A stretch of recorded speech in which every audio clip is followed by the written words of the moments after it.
welcome back to a new one on this channel about the MPC, and this is the chapter number 4. And on this one, we're going to talk about something really important. So if you go to your sequence and you tap the pencil, you have a lot of functions. Then if I go to the track, we have different functions.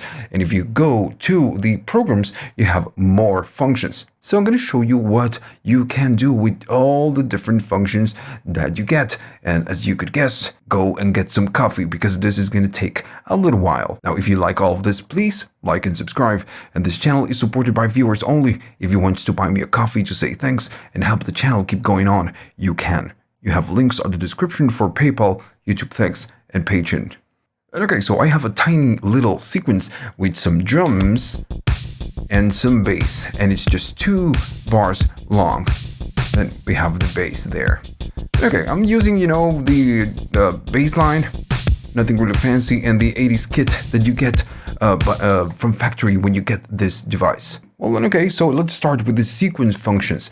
If you go and tap the pencil, you have the erase, clear, transpose, and so on, and so on, and so on. So I have right here inside the drums, a tiny little sequence. It's just 2 bars. So what I want to do, I want to maybe double the length, and you have the option right here. So this one will copy whatever it is that you have, and it will double it. Since I have 2 bars, now it's going to be 4 bars. If I go back, notice it says 4 right here on the top. And if I go here, we have 4 bars right now. If I go back and go back to the pencil, if I double the length right now, since I have 4, now it's going to be 8. So if I go, it's going to be 8. I guess you get the idea. I'm going to go back and remember that we have 8 bars. So if I go back, the other option is going to be half length. And this is just the same idea. And remember that we are on a sequence. So the sequence will affect everything that is inside. If I go here and do half length, we had 8. Now it's going to be 4. And if we go right here to the grid, notice that we only have 4. Cool. And if I wanted to do the same, I can stop it and do half length and play it again. And if I go back, we have 2 bars. So as you can see, some of the options are just, really simple, or they just make sense. So yeah, this is what they do. Now, some of them are going to be a little bit more complex to understand. Let's go to the insert bars, for example. This one, when you go, it's not a button, you get a window. So right here, you need to do a little bit of configuration before you can move forward. So in this one, we can insert bars. So this one will insert empty bars. And the trick is that you can select where you can put them, or where you want to put them. You can select a different sequence. In this case, I only have one single sequence called verse. And then at the bottom, you need to decide where, or what you want to do. You have the number of bars that you want to insert, the time signature, and then where you want to put it. Because remember what you're doing, you're trying to insert empty bars. On my sequence, I have only 2 bars. I'm going to insert one single bar, and I'm going to do it before the bar 2. I'm going to go and do it. I'm going to press do it. And if I go back, we have 3 different bars. But now, if I go to the grid, notice what happens. We have 1 empty bar right in between of the first and the last. So this is what this function will do. I'm going to go back. You know what, I'm going to go back to undo. So we have right here 2 bars. We are back to the beginning. So right here, if you want something, very useful, is that when you insert bars, you can do it at the beginning or at the end. So if you do before bar 3, we do have, we don't have 3 bars. So if I go here and I insert bars, 1 bar after 3 is going to insert or add an empty bar at the end of the whole pattern. Same thing, I'm going to do undo, and we have 2 bars now. If I go back here and do insert bars, now I'm going to do before bar 1, and I can do, I don't know, maybe 2 or 3 bars. I'm going to do 2. When I do it, what happens is that it will insert 2 empty bars at the beginning of the pattern. All right, so I'm going to go and do undo, make sure that we are back to the beginning. Now next we have the delete bars. And for this, I'm going to double the length of my pattern. So now we have 4 bars. So if I play it again, we have 4. Makes sense. All right, so what we need to do is we need to delete bars. Gonna go there and you're gonna get a window, and it's pretty much the same window than before. You need to select a sequence, which sequence you want to trim, and then it's gonna be you need to select what you want to delete. Since I have 4 bars, I can maybe start deleting the number 3, and I can stop deleting the number 4. So we're gonna remove the bar 3 and the bar 4. I'm gonna do it, and if I go back, we are back to 2 bars, and if I check the grid, we only have 2 bars. Right? So cool. So that's how it works. And notice that all of these options are, they make sense. These are functions that we need to learn and we need to constantly use when you create something. Just going, like I said before in the previous episode, going and trying to do everything from the grid it's going to take you a long time, just to double everything or to double down or just to insert bars, or maybe even deleting bars. So, using this edit section is just super useful. Now then you have the erase. If I go here and tap it, you get this window. Now right there at the bottom, you have the erase button. If you go out, I'm back to main. If I press it, you get the same window. I'm gonna go to erase. I already showed how this works on the previous episode, but I'm gonna do it again. So here you can, of course, erase things. Now you can choose which sequence you want to target, but also which track. So this is a little bit different. You can choose something from the drum track, and remember I have a bass track. So, and then nothing else. But let's say that I want to remove something from the drums. Right here, you can choose where to delete. So if on my sequence, I have 2 bars. If I say start on 2 and finish on 3, it's just going to delete the bar, the second bar, the bar number 2. Now, if you want to delete everything, you just go to 1 and you go to the last bar of your pattern. Now, at the bottom, it's super important because you can delete all. You can delete all the things. So in this case, I'm just going to say all, and I'm going to do it. Once I do so, if I play it, the whole, all the events for the drums are gone. And that's the main point. I'm going to undo it so we can get it back.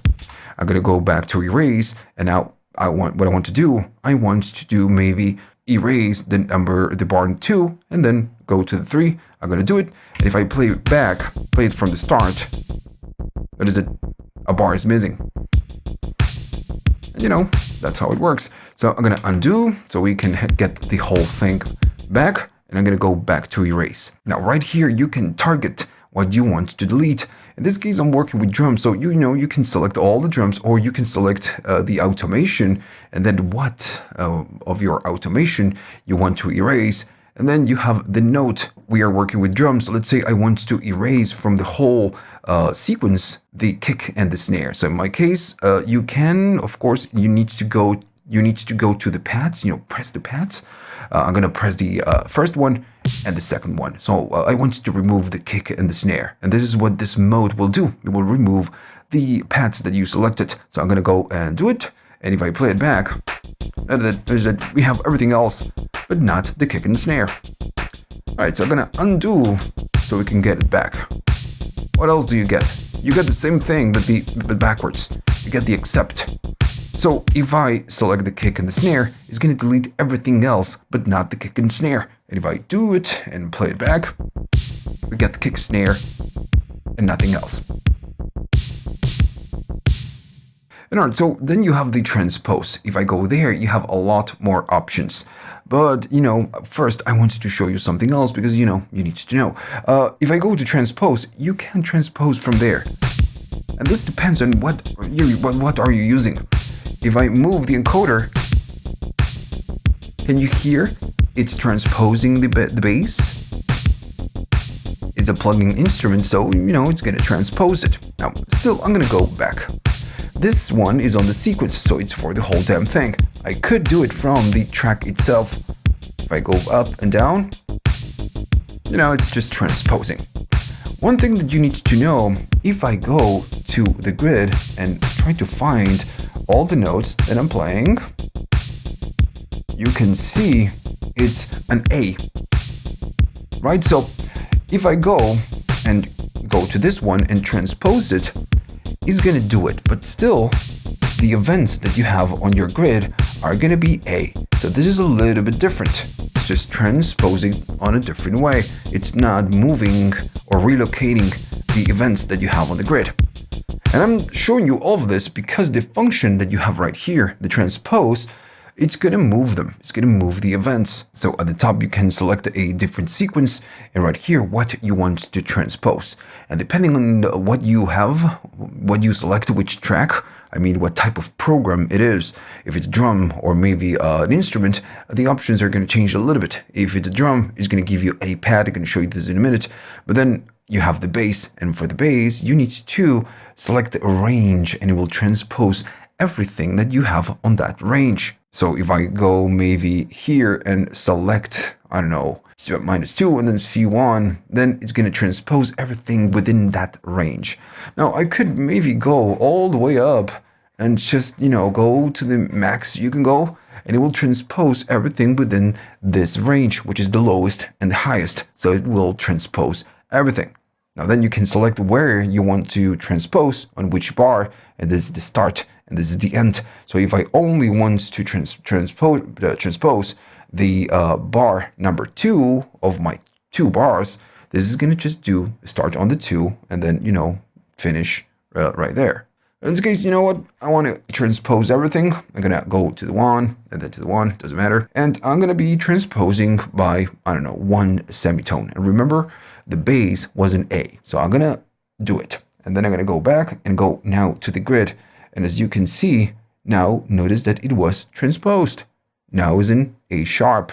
So this will affect whatever is that you do when you transpose, all your events. I'm going to undo it so I can go back to the A, and you can see right now it's an A, and I'm going to go back to this one.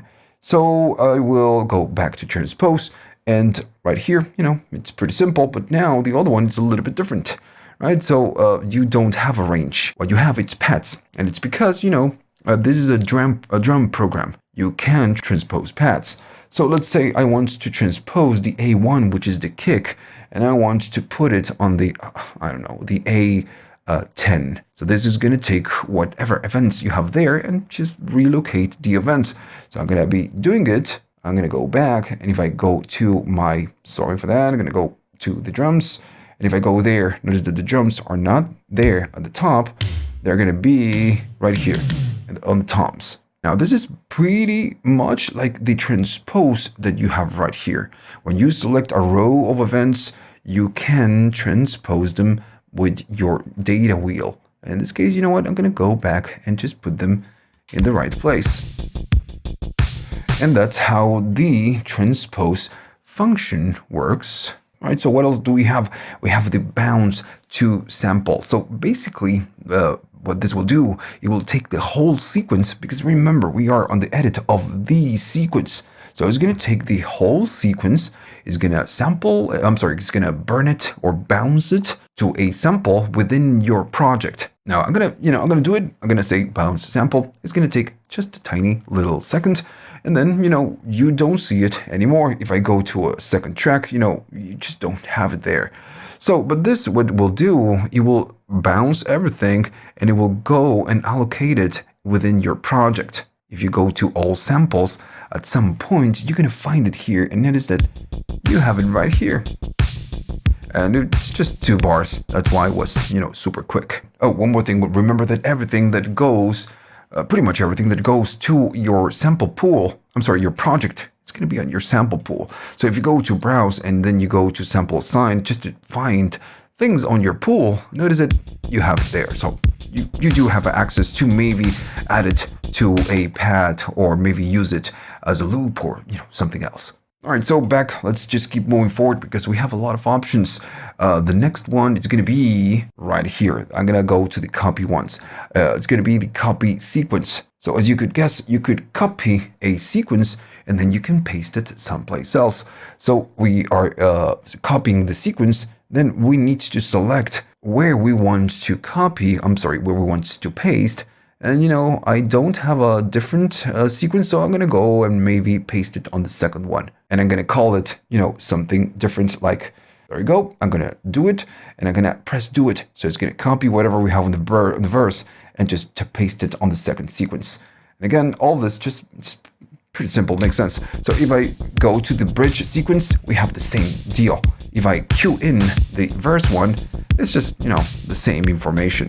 And this is cool because maybe you're working on something and then maybe you want to create a variation and experiment with that. Well, you can copy the sequence called something else, and then you go to your grid and your instruments and you make changes. And all right, so I did an undo, so I have nothing on the second sequence. It's because we're going to use it later.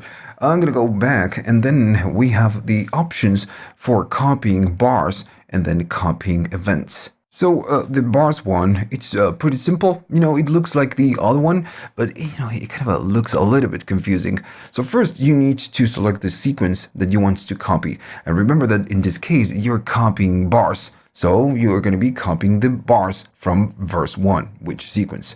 And then you need to select, okay, which bars you want to copy. You want to copy from the first bar to the last bar, which is the second one. Well, that's, pretty much everything. Okay, yeah, I'm going to copy that. And then you need to select maybe a different place where you want to paste it. In this case, you can, do it to the same sequence if you wish, but you can do it, to other sequences. Let's say I want to paste it after the bar number 2, and I'm going to make 2 copies of this.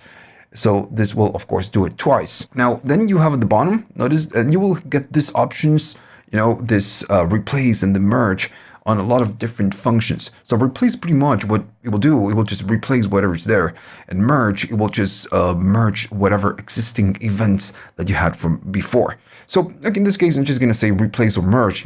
We don't have anything. So I'm going to say replace. If I go back, notice that now we have 6 bars. This is the length of the sequence. And if I play it and make it smaller, this is what it did. Just copy the first 2 and then paste it and made a copy. So this is what it does. Now you can do it to your own sequence, just like we just did, or you can do it to other sequences. Completely up to you. I'm gonna do undo. I'm gonna hit the undo. I'm gonna go back to just having 2 bars. Now the next option, it's the same deal about copying and pasting, but it's gonna be about the events. And if you're wondering, maybe again because you're starting. What is an event? Well, is the things that we have right here. All the tiny little MIDI clips. Well, these are the MIDI events. So if I go back to that window, we have a lot of options. It looks challenging, but it's really not.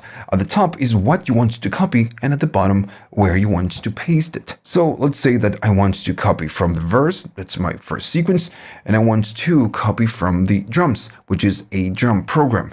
So if I change it to bass, notice that something is going to change. So drums is about pads, and then notes, the bass, it's a plugin program, is going to be about notes. So in this case, I'm just going to keep the track, the drums, and then which pads you want to copy. Well, in this case, it's going to be all. Here you have 2 options: copy all events or copy only selected events. I'm going to show you how it works. So right now, I'm going to say copy all events. And then you just need to choose where you want to start copying. I'm always doing it at the beginning of the bar, but you can choose the in-betweens. You can go here and change the values. So if I do 1 and then 3, it means that it will copy my whole damn clip because I only have 2 bars. This is what I'm going to be copying. I'm going to be copying all the events inside my pattern. And then it's the same deal where you want to paste it. So you can maybe go to a different sequence and you can go maybe to a different track. If I wanted, I could go maybe to, I don't know, just to give you an example, I could go to this track, call it something else. I'm going to say do it. And this one is going to be a drum program, just to use something. And you have a new track with a drum program. So again, I could go to the drums, I could go here, and I want to copy all the events from my drums. It says all.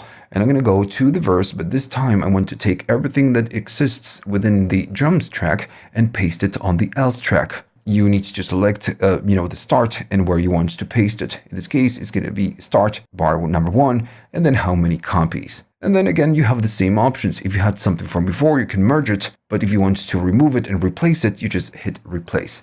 So now when I go to that else track and I go to the grid, notice that we have whatever that we had on drums. Now, then I'm going to go back, and right here, you have the events, and notice that we have copy all the events. So this one is going to be a little bit different. I'm going to still do verse and drums and 1 and 3, but now I'm going to be going to copy only selected events. So what you can do right here, you have 2 choices. For now, I'm just going to go out and go back. You can go to the grid and made a mistake. I'm going to go to the drum program because that's what we want to copy. And I'm going to be maybe going to the selection tool, and I'm going to maybe just select the snare. You know what? I'm going to be selecting all of this.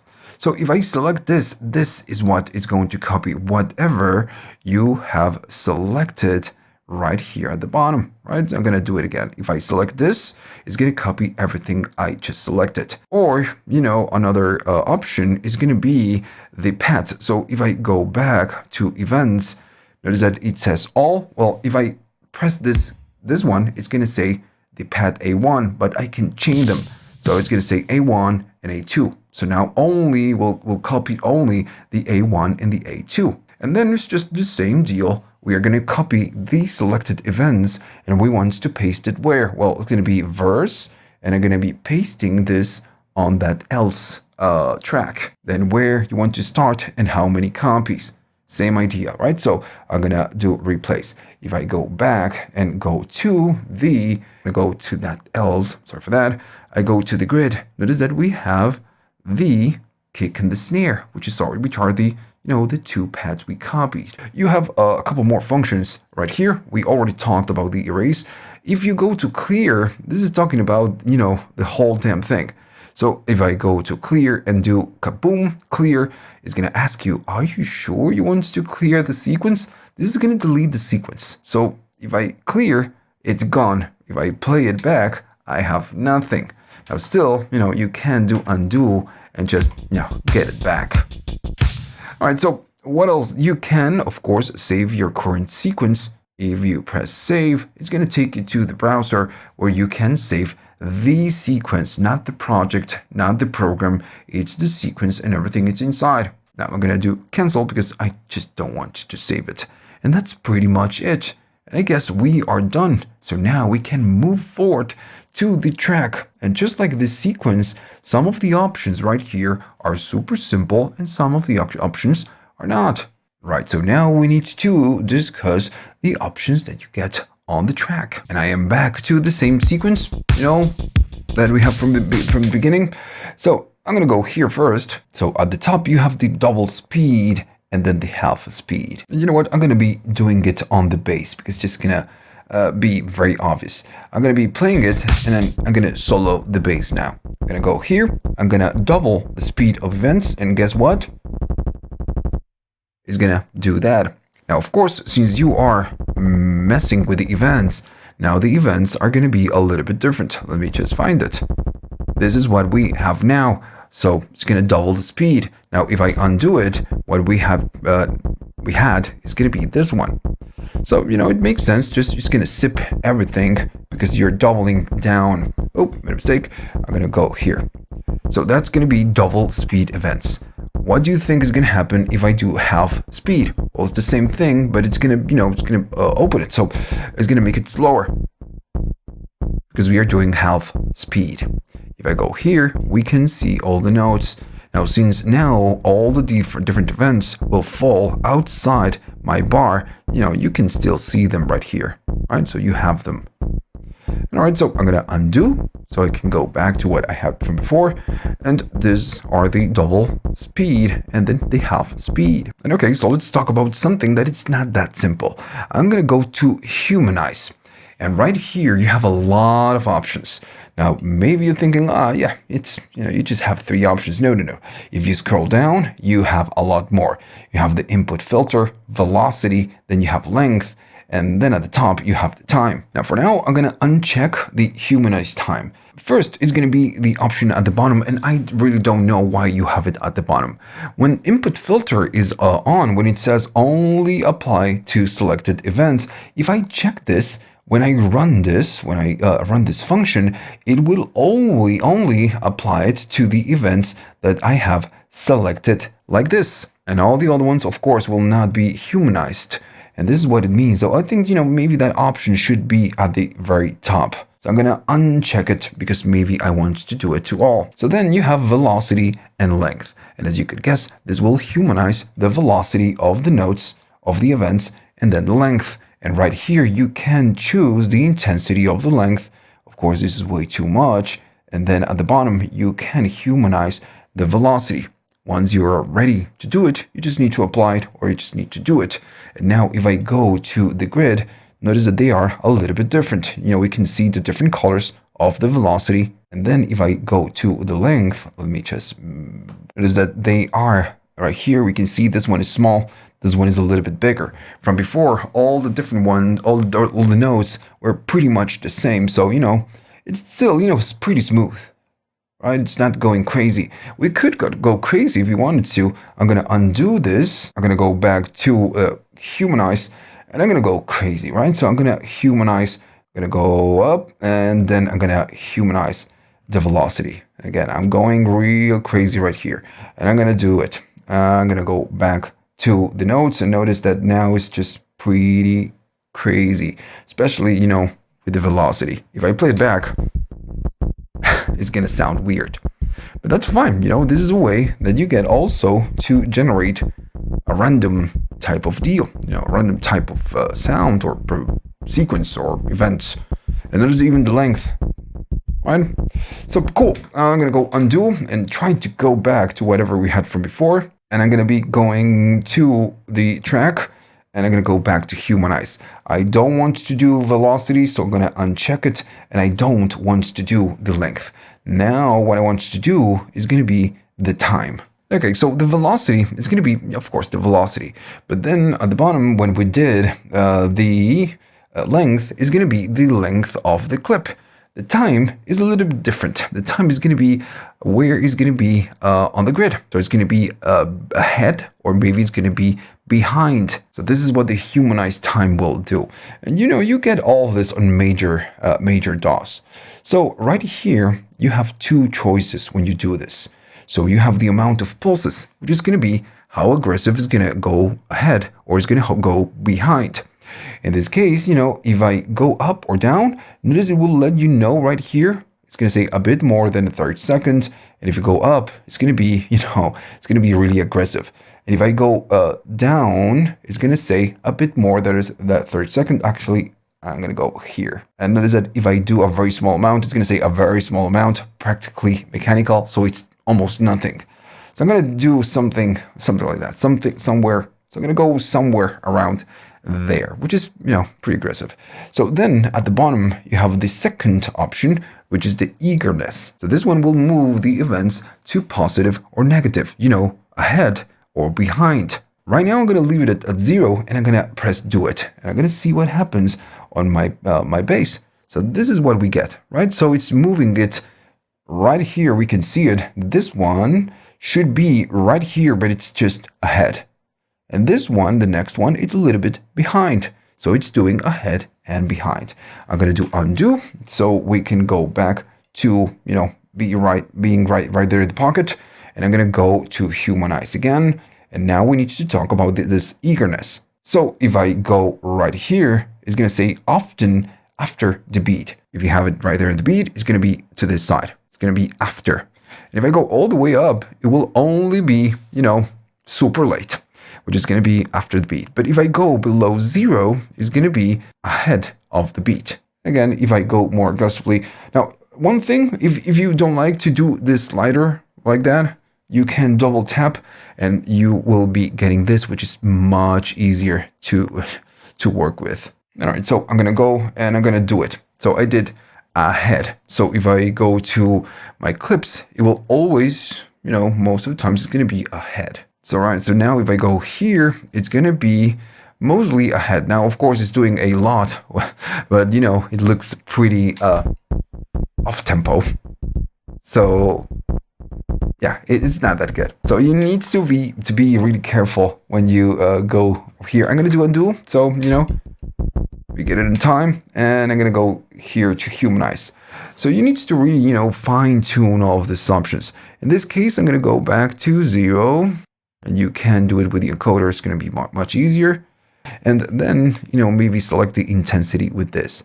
And again, if you go crazy, it's gonna be really crazy, but maybe just a tiny little bit is fine. And if you do this, I think, you know, this for humanization, it's fine, right? Even, you know, it's still, you know, a little bit too much. But yeah, you know, you need to fine tune all this on your own. I'm gonna do undo so we can go back to what we had from before.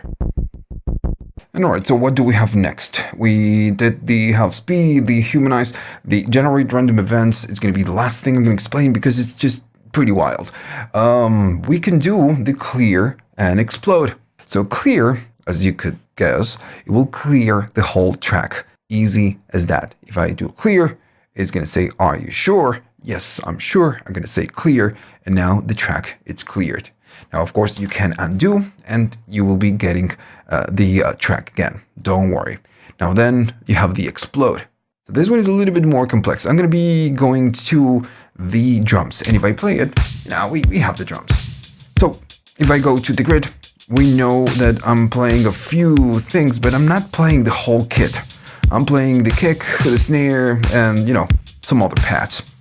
So the explode, what we'll do, it will check what you're playing, what you're using, and it will just take it to a new track. So if you are using a kick, a snare, and hat, just to give you an example, it will create 3 different tracks, one called kick, one called snare, and one called hat. Now, when you're working on a DAW and you're working with the drum machine, you have an explode type of function. And it will take whatever you have on that drum machine and it will create a track for you. So this is the same idea. I'm gonna do explode and notice that nothing changes. Why? So I'm gonna do stop. If I go here to the tracks, we have drums, we have bass, and then if I keep moving forward, notice that we have something else. We have track 03, then I go to 4, I go to 5, I go to 6, and I go to 7, and I guess that's it. What it will do, it will create a track for you. So I'm gonna go to this one, and if I just press it, notice that it will be this kick, then the snare, then the hat, and then the shaker, and then the clap. So it's creating a track for you. You still have your drums, right? But this again will take that track, that kick. I guess this one is the kick, and it will create a track with the events of the kick. Now I'm gonna get out of solo, and if I play it, I guess this one, let me go right here, notice that the drums are gonna be muted, and this is something that it will do it for you. It will mute the drums, the track of the drums, because you exploded, and then you get the bass, which we didn't explode, but then you have the other ones, and the other ones are the ones that we can hear right now. The kick, the snare, the hat, and the other thing that I don't know what it is, and the clap. Cool, so this is what it does. All right, so cool, this is what we can do with the explode. Oh, just to show you, because it's just a little bit weird, if you do it on an instrument track, well, this is going to take the pitches of whatever is that you're doing. So in this case, you know, we don't need to, we are using, I'm using one single pitch. But if you have maybe something right here that is going to be right there, is going to create 2 tracks, one for this line, one for the other one. And okay, so I'm back to the beginning where I just have the drum and the bass and nothing else. Let's see what we have next. I'm gonna go here and you have the split events. So this one, what we'll do, it will take an event or maybe all the events. Notice that it says only selected events, which means that we can only target the events that we select. But in this case, I'm gonna target all the events. So this what we'll do, it will go to each event and split it into 4 different chops or 4 different parts. I'm gonna do it. And if I go, I'm on the bass track. If I go to the bass, it looks like nothing happened, but if you zoom right here, we can see that it's doing that chopping. So it's chopping everything into 4 different parts. If I play it, it's gonna sound super weird. So again, what it's doing is grabbing, and I'm gonna select it, is grabbing some event, and it's chopping it in 4 different parts. Like I said before, and we kind of already did this, you can maybe select a very specific event, just like this, and then when you go to the split events, you need to select only selected events, and then chop it in multiple parts. Remember, you can double tap and do a lot of chops, like 32. And maybe you're wondering, okay, dude, but on the previous episode, you told us that we could go to maybe an event, and maybe this is too much. I'm going to undo it and undo it again, and I guess again. We could select an event just like this. Let me just, there you go. There you go. We could select an event, maybe this one, and maybe go to automation. There we go. Go here and go to the ratchet. Well, ratchet is not the same thing. I'm going to do it like that. Ratchet, it will create a ratchet within the same event, but it will not just chop the actual event. It's just re-triggering the same event multiple times. That's, what the ratchet means. Now, in this case, it's just not working that correctly because it's a base, but, that's what the ratchet will do. And it's different. You should not, confuse this with the split events. They're completely different things. And all right, so what do we have next? We have I'm trying to escape the generate random events because I'm scared of it because you have a lot of options. So I really need to spend some time explaining that to you. So what else? You have the bounce, right? So bounce to sample, and then you have the bounce to audio track. Just like we did before, and make sure that you are on the track that you want, you can bounce this to a sample. Once you do so, you can find this on your sample pool. If you go to sample sign, notice that we have the bounce of the base. Oh, sorry for that. And if you go to your project, you have it right here. Simple as that. But maybe you are wondering, why do we get the other one, the bounce to an audio track? So sometimes you will have some things like, even this base. Let's say that this is a plugin. Let's say that this plugin takes a lot of CPU, a lot of memory. So it could be nice maybe to save some CPU and processing power to maybe convert it to a sample, to bounce it, and then assign it to an audio track. And notice that right here at the bottom, you see audio. Right here, you can access your audio tracks. We're going to talk about audio tracks much later. So I'm going to go here and I'm just going to bounce it. When you bounce to an audio track, it's pretty much like bouncing to a sample, but it will create an audio track for you. I'm going to just tap it. It will do the same thing. And then it's going to go to the audio track. And right here, if I go to edit audio, notice that we have that sample. That's that bass. So then when we play, it's going to be playing that sample. And we could, go right here, go to the MIDI track, and notice that this one is muted now. If I go to the other ones, notice they are not. This one is muted because now we are just, playing this sound from an audio track. Okay, so what else do you have? You have copy track, and this is at this point should be super simple. When you go to copy track, you can select the track that you want to copy, where you want to paste it, let's say, and then the new name of the track. I'm not going to do it because we kind of already did it. It's the same option for the sequence. It's the same deal. We do pretty much the same. If I go here, what else do you have? You have the export as a pattern. Same thing we did before. You can export it as a pattern. And then you have the convert to progression. So this is talking about the pad perform. When you go to the pad perform, you have this progressions feature. So right here, you can, play different chords and progressions. And by default, when you buy this, the MPC, you have a list of all the different progressions that you can use. Now, you don't have 1,000,000 progressions, but you can create your own. That's the whole point. Now, creating the progressions, what you need to do, you need to go right here to the grid, create all the progressions, and then when you're ready, then and only then you need to export. So it takes a little bit of time. You could also use the help of the software, the MPC software. Now, this is not highly essential, but I will create a video showing you how to create your own progressions. And now I guess I cannot escape it anymore. But first, I'm gonna take a tiny little break. We need to talk about the generate random events, and then once we learn this one, the pitch quantize, it's gonna be super simple. And this one is just not hard. The thing is that you have a lot of options, and depending on what you select right here, if it's drum or melodic, you have different options. Alright, so when you go right here, the first thing that you need to notice is that you have a drum event, and then you have melodic type of events. In this case, make sure, and I'm going to be using the drums track for now. When I go there, and I'm going to be using drum events. Now, the second thing that you need to pay attention is going to be the replace mode. First is going to be replace all events. Then it's going to be replace events in node range, so we can select a range that we want to replace, and then it's going to be add to existing events. For now, just to show you how this works, I'm going to go to replace all events. So it doesn't matter what I have right here on the events department. It doesn't matter because I'm going to be replacing it with something else that I generate by doing random. Now then at the bottom, you need to select what's the pattern size that you're going to be generating, and then the node length of whatever is that you generate. All of this, makes sense. Super simple. Now then, at the bottom, what you need to do is you need to choose what you want to do.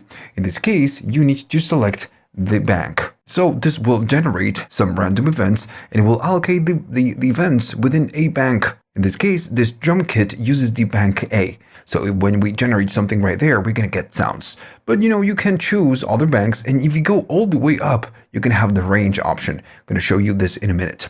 Now then at the bottom, you can select the density and the rhythm variation. And all of this, depends on how random you want to get. If I do double tap, I could do something crazy like, 29 and double tap, and I'm going to do, 6 to 6. You're going to see that it's going to go really crazy.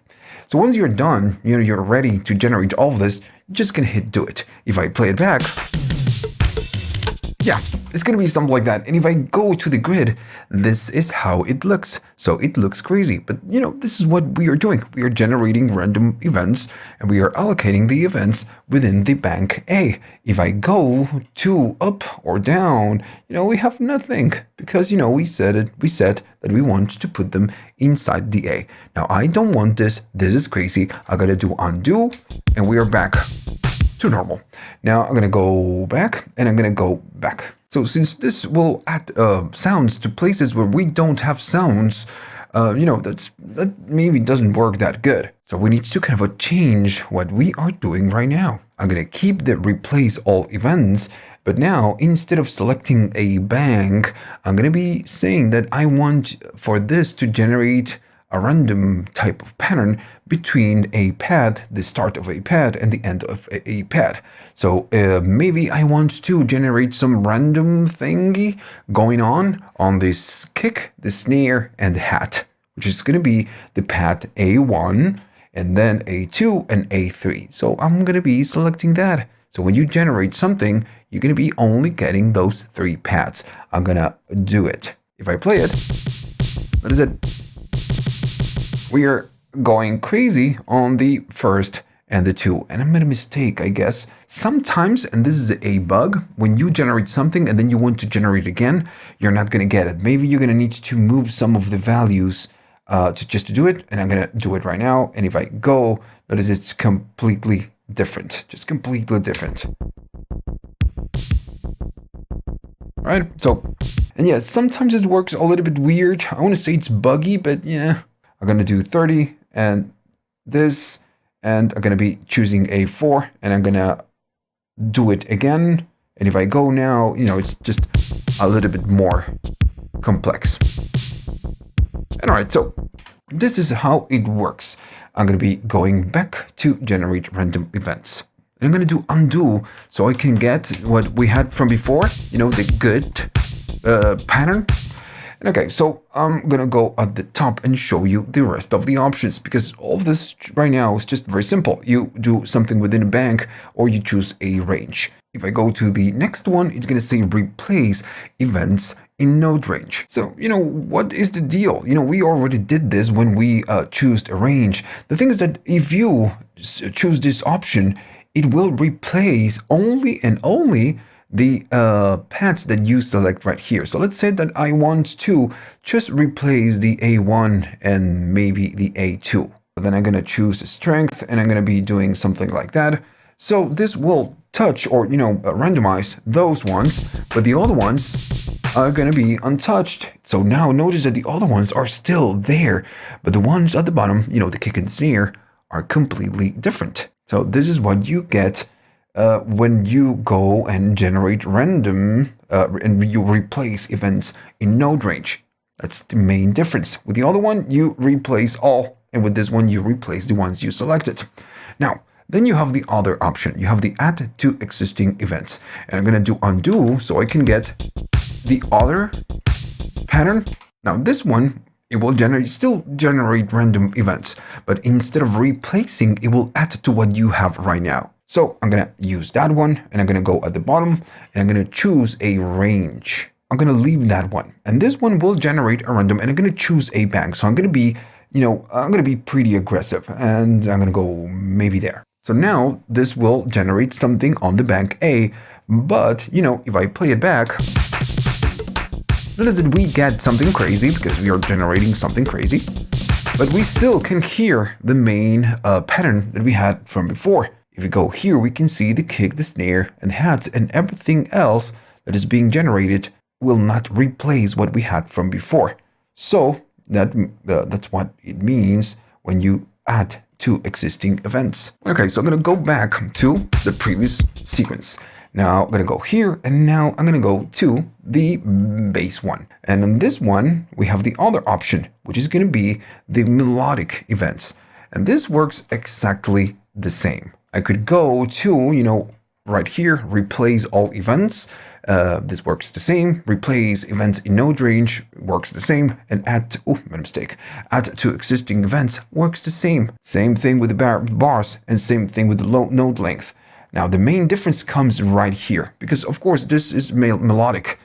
You can do a lot more. At the top, you need to select where you want to generate the nodes, because this will be generating nodes. You're going to be doing C2 and C4. So within that range between C2 and C4, this will generate something. And for now, you know what? I'm going to go and do replace all events, so we can, get a new pattern instead of just merging whatever we have from now. Now then, you can choose if you want to do legato, how much polyphony you want. You can go only up to 8, which is fine. And then at the bottom, it's going to say, then of course you have the density, how dense it's going to be. You can double tap it and do it from here. I'm going to do something, maybe 50, that's fine. And then this is important. It's going to say constraint nodes to scale. So if you're working with the scale, which is, I think you are going to be working with scale, you can generate something based on the scale. Makes sense. So right here, my track, let's pretend that this is a track. This is going to be an A as a root note, and then I'm going to be choosing maybe pentatonic minor. All right, so let's just pretend. And I'm going to do it, and this will go and generate something, hopefully. And yeah, it's doing it, and it's pretty simple. Maybe the range of notes, because it's one, I guess it's 2 octaves, it's way too much. It's between 2 octaves. Yeah, it's a little bit too much for a bass. Don't you think? Yeah. So, but this is what we can generate. I'm going to go back to what we had from before, and just to make it a little bit better, I'm going to go and do C2 and then C3. So we are just, choosing 1 octave. And maybe I want to go make it more dense and see what happens. If I choose polyphony, the instrument I'm using right now, it's monophonic, so we are not going to get it. So, you know what? I'm going to do 3 polyphony just to see what we get. I'm going to do it. And if I play it, we have something a little bit more complex. I'm going to go to the grid, and of course, now it's polyphonic. But, we are doing it on 1 single octave. I'm going to be doing undo, and if we go here, that's the whole deal. So the pitch quantize is like the generate random notes, but a little bit different. This one will take what you have and it will just adjust it so it can fall inside maybe a scale, right? So at the top you have the setup, which is the most important part, I guess, because it's at the top. So first it's going to ask you, okay, so you want to take something from your clip, and I'm going to be using the base clip. You know what? I'm going to do it now. Let me just go back. I'm going to go here. I'm going to select everything and I'm going to delete it. And then I'm going to go here and do something crazy. I know that this looks crazy, but it's gonna make sense in a minute. So pretty much I'm adding notes on all the different steps. And then I'm going to do the same. And it doesn't matter that this doesn't work in real life. It's just to show you how the pitch quantize will work. So I'm pretty much adding a note on all the different steps, almost chromatically. This, of course, sounds like crazy. It doesn't sound that bad, but it's chromatic. So I'm going to go right here and I'm going to say to the pitch quantize, what I did is crap. I want you to arrange it and modify it so it can fit a scale. So I'm going to choose the root note. The root note is going to be A, and then I'm going to go to maybe pentatonic minor so we can be a little bit more obvious. And then it's going to say only apply to selected events, which we already know what it is. We used it many times before. For now, we want to apply it to the whole pattern. So I'm going to leave it alone. And then at the bottom, it's going to say output note range. Since this is quantizing, so this will quantize the notes. It will move them up or down. So right here is asking you, okay, so what is my range? What should I select and quantize? And notice by default, it's C-2, the lowest, and then the highest. So we're just pretty much selecting everything. And this, what we'll do, we'll take what we did, and it will just, move the pitches so we can fall inside the pentatonic A. I'm gonna do it, and now you will notice that it's a little bit different, right? We only play notes that fall within the pentatonic A. Pentatonic minor. So this is how the pitch quantize will work. So back to the good sequence. Now we need to talk about the program options. Now, if you're on a drum track, some of the options will work. If you are on a bass plugging or other type of program, some of the options are going to be missing. Now, you don't need to worry, and I know that this video, it's way too long because, we have a lot of options. Most of the options you have right here are just, super simple. Okay, so first you have the bounce to sample, and we already know this, and I feel like I don't need to show you, but I'm just going to do it. This will bounce the sample of the program. Remember, now we are working on a program level. It will bounce it, render, and then you can find it within your project. If I go right here, you are going to be, you can find this, the bounce of the kit. And there you go.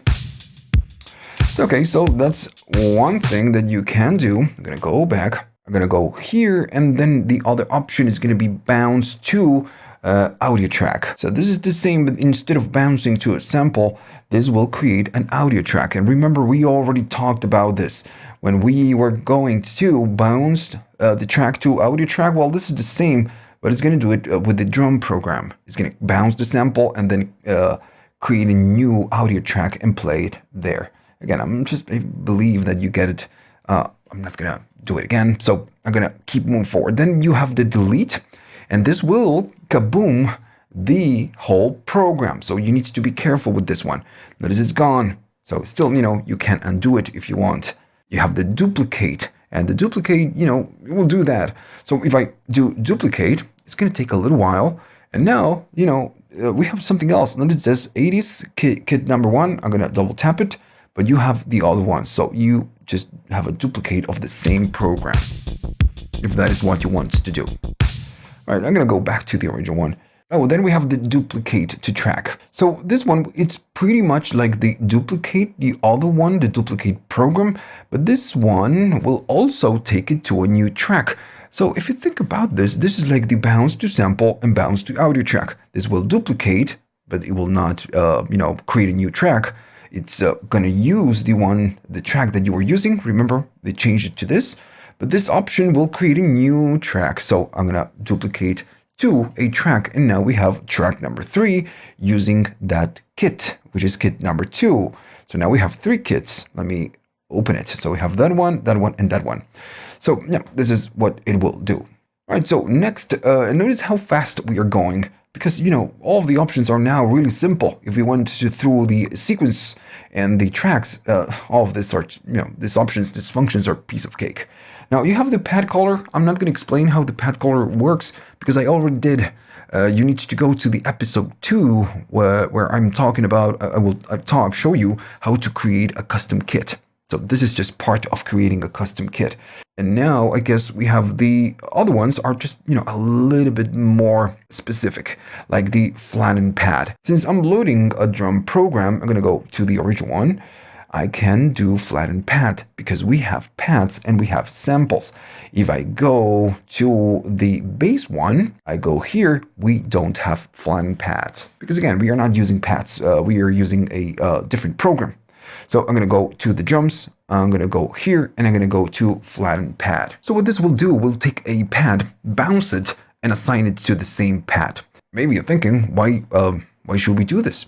Well, the thing is that sometimes you might want to add things to one of your pads and maybe some processing power, maybe some effects, something like that. And that will give you or will take a lot of CPU power. You know what? Since this guide is already way too long, so I'm going to show you.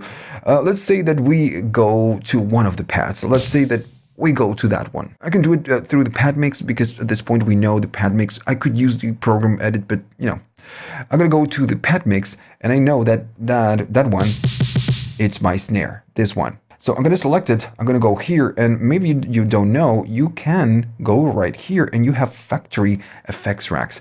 So I'm going to be choosing one for drums and percussion, and I'm going to go maybe squashed, and I have 4 plugins on that snare. So if I play it, it's going to sound like that. So I'm going to go here and maybe lower the volume. Still too loud. There you go. Much better. So yeah, it's pretty nasty, but that's the point. The thing is that now you have one pad using 4 different plugins, and all this just takes a lot of CPU power. So this is why you get the flatten pad. You can take that pad, bounce to a sample with all the processing, the plugins included, and this will reduce your CPU usage. That's the whole point. I'm going to go to flatten pad, and the pad that we are using is that one, the A2. Now, since you might be using maybe some reverbs or delays where they generate a tail, you can fine-tune the tail of the sample, because remember, this is just going to be a sample. I guess 1 second, it's fine. And then at the bottom, it says new sample name. Remember, this will bounce that and assign it to that pad. So it will generate a new sample. It will not delete the current sample that you have. I'm going to add whatever name. I'm going to do it. And then I'm going to do it, and hopefully it's going to do it. And all right, so let's see if I press this, we're going to get that. I'm going to go to the pad mix, and notice now that if I go to that pad, it's the new sample. So this will generate a sample, assign it to that one, and notice that the plugins are gone. But if I play the pad, right, we are getting it. We are getting the sampled version of that pad, and this again will reduce a lot of the CPU. Okay, so what do we have next? Then we have the copy pads, and it's this one right here, copy pads. So I'm gonna go there, and at this point I guess all of this is super simple. We can choose right here pad, we can choose bank, or we can choose range. And all of this what it does, it will copy something and then paste it on someplace else. So if we choose pads, we can choose right here from which program, and then we can choose which pad we want to copy. And then on which pad, which program and which pad. Pretty simple. I'm not going to do it because, again, we all kind of already did this a million times with the old things. But this is how you do it with pads. But, maybe you want to do a bank. So you just select a bank and then you paste it on a different bank. And then the other one is going to be range. Same idea. You choose a program, you choose where you want to start copying, when you want to end copying, and then where you start pasting whatever range it's that you copied. So we are almost done. I'm going to go here, and what's next? I guess I didn't cover this one. Edit node map. Now, just like anything, when you press a pad, it will trigger a MIDI, right? A MIDI note. So if I press this pad, it will, trigger a MIDI note and so on and so on and so on. Here is where you change the mappings. Now, by default, you have presets because, usually it's this one, C1, map to C1. If you press it, it's going to change it. Notice that it says MIDI note. And there you go. If I do C-2, now that the A1, my pad A1, is going to be mapped to C2. And then, you have the classic MPC. And maybe you're wondering what the F is this. So this mapping is the preset for the old version of the MPCs. So if you're loading a drum kit that was made with an old MPC, you might need to change it to this one, which is, a little bit weird. So, okay, so still, even if you use a preset, you can go here and just do it manually if you must. What else? We have one more to go, I guess. Oh, we have the merge programs. So I'm going to go right there. And this one is just like super simple. So right here, you have one program called ADIS-Kit. But, we have the copies of the other ones. So let's say that we want to copy something or merge something from the program, this program, whatever, it doesn't matter. And then maybe I want to, and you know what, I'm going to give you an example. I'm going to go to the browser and I'm going to go to browse and I'm going to be selecting maybe a different kit. It doesn't matter. I'm going to load it when I go to the drums. If I play this kit, we have all the different pads for that kit, but I can go to this one and we have all the pads for the other kit. So what we can do when we go to, and I made a mistake, when we go to merge programs is that, we merge the program. So I could maybe go to my kit and then go and say, okay, so I want to merge the ADIS-Kit with the new kit. So this will create one single program with all the samples from, both programs. Now, right here, you need to pay attention right here. Start on the next bank. Since most of the programs, the drum programs, they will use one single bank, it's asking you where it's going to be putting the other one. So it's going to be putting it on the next bank. So then it's going to say make current program. If I'm using a different program and I'm merging the one that I'm using, which is this one, it's going to use the second one. But when we do it, and I'm going to do it, notice that now we are loading the new program, but if I play it, I get all of that. But if I go to the other bank, the B, I get the other kit, the vintage one. So just doing this, what you can do is just blend different programs into one. That's pretty much what we are doing. And also notice, I forgot to tell you that this is creating a new program. Notice that we have two now. This is the new name. This is the original one. And the other one still, stays untouched. So we can always go back to the other programs if we must. And just like that, after 1,000,000 hours, we are done. It was a lot. It is a lot of different functions, but they are really important. You need to know them just to create tracks and create your grooves. And this is why I create this video. You can always go back here if you don't remember something and then watch it, refresh your memory, and do it on your own MPC. And okay, so if you liked all of this and you learned something new, please like and subscribe. And this channel is supported by viewers only. If you want to buy me a coffee to say thanks and help the channel keep going on, you can. You have links at the description for PayPal, YouTube thanks, and Patreon.